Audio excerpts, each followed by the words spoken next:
There are a lot of milestones that could be met tomorrow. For most important, probably 20 wins, but Dev's milestone and your own milestone. I mean, have you had a chance to reflect on this? Could be, you know, your 300th win.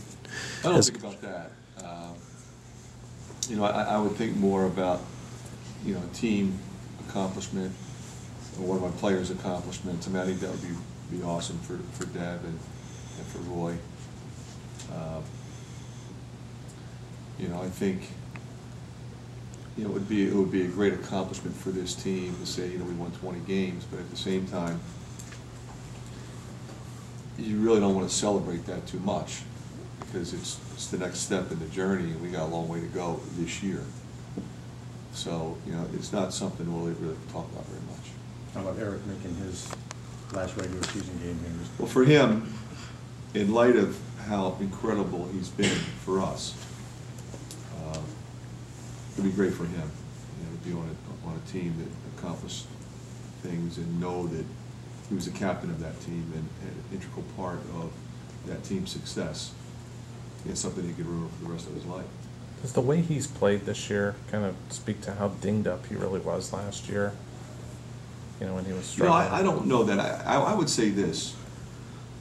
I think what you're seeing is a player who he committed himself to the game of basketball and became a true student of the game. Now, granted, he's physically healthy, and that's a big part of anyone's success.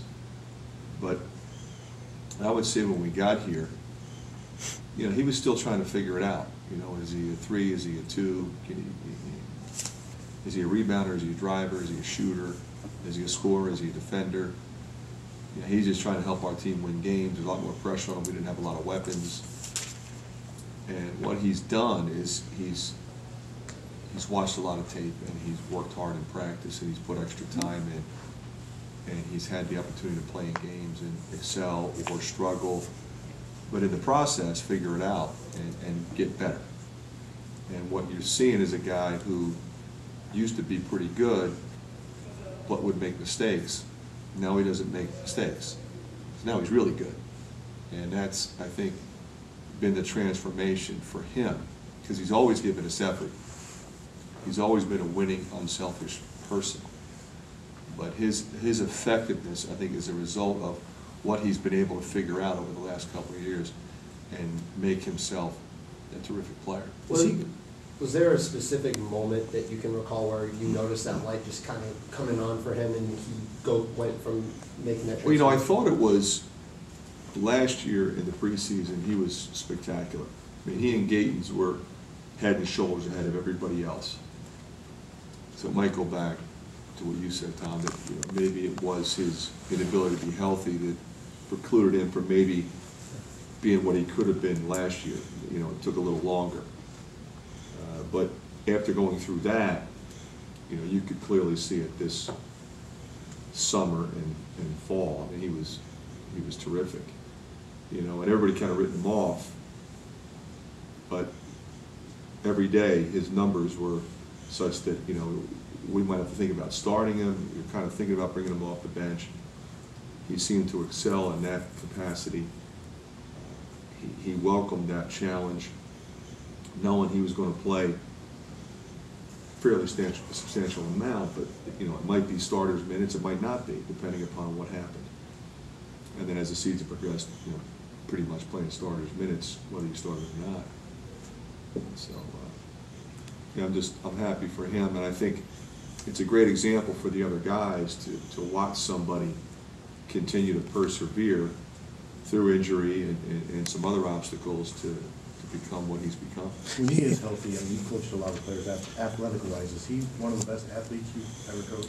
He is, because, you know, you have a lot of guys with athletic power, but they all can't guard small ones and big ones.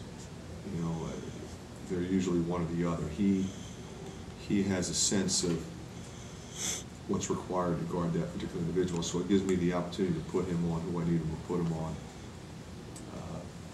And his understanding of now when to give it up, how to give it up, and his assist turnover numbers, I keep talking about them in regard to Eric. Because he could always shoot. He was always a pretty good percentage shooter. But now he's feeding the post, giving it up on the break, he's driving and kicking, he's recognizing when there's nothing there and moving it on, and then he's impacting the game defensively.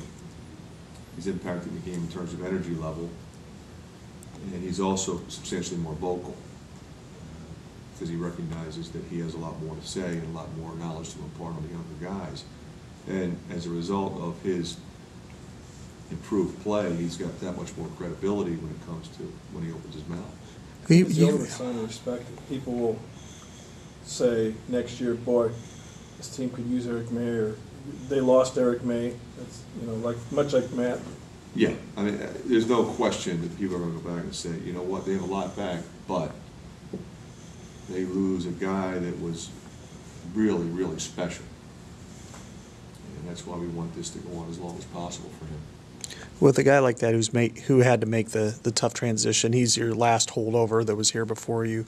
A couple of his friends, one left, another one academically didn't make it. Was it a tough sell to get him going here, or do you feel like from day one he bought in and everything?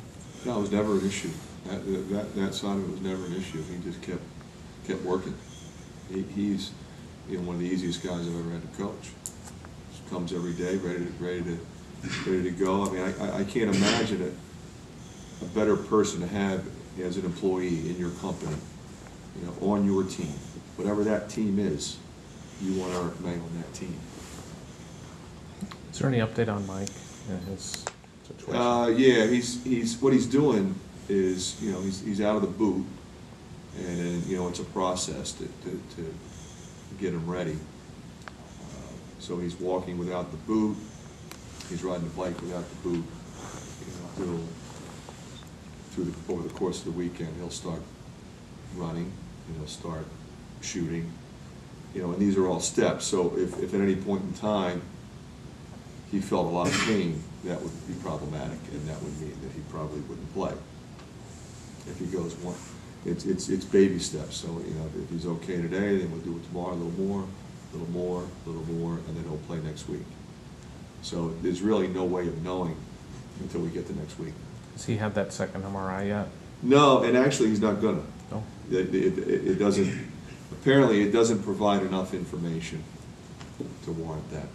So you're still optimistic of barring any setbacks that you'll have him for Thursday? I am guarded in that respect. Mm-hmm. Yeah, but there's no guarantee. Coach, you look at the way the attendance has gone up during your time here, and just can you reflect on how much that has helped you win some games and how it's nice for your players to have a home court advantage, I thought the other night against Illinois was unbelievable because, they were talking about snow for 2 days, and we had 14-5. Everybody came. They have been loud. They have been engaged. I think they have appreciated this team, and they have stuck with these kids, and I appreciate it. Our players appreciate it. They recognize, and I said this from day one, they recognize good basketball. I mean, they know what this league is. They know that it's arguably the best it's been in 30 years, and that's saying a lot when you think about how great this league has been over the last 30 years. But the quality of players, the quality of coaching, the depth, the stars, I mean, it's really an incredible season, and our fans wanted to witness that, but they wanted us to be in a situation where we were competitive and enjoying some success, and I think clearly feel as though they've had something to do with that, and they should. Because our performance at home has been tremendous. I mean, you can think of so many games in particular. We couldn't make a shot against Indiana, and we got the ball in a one-possession game with 30 seconds to go, and didn't shoot it well.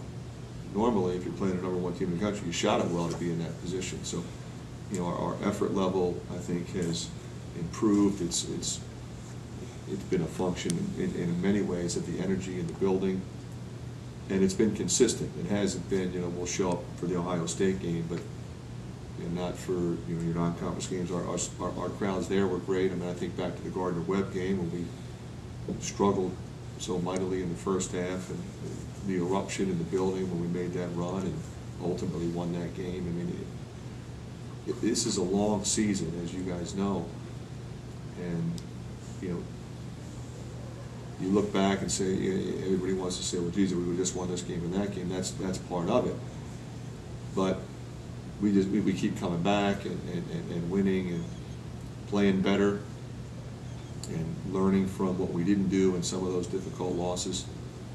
And, you know, we're respectful of the teams that beat us in those situations, and we move on.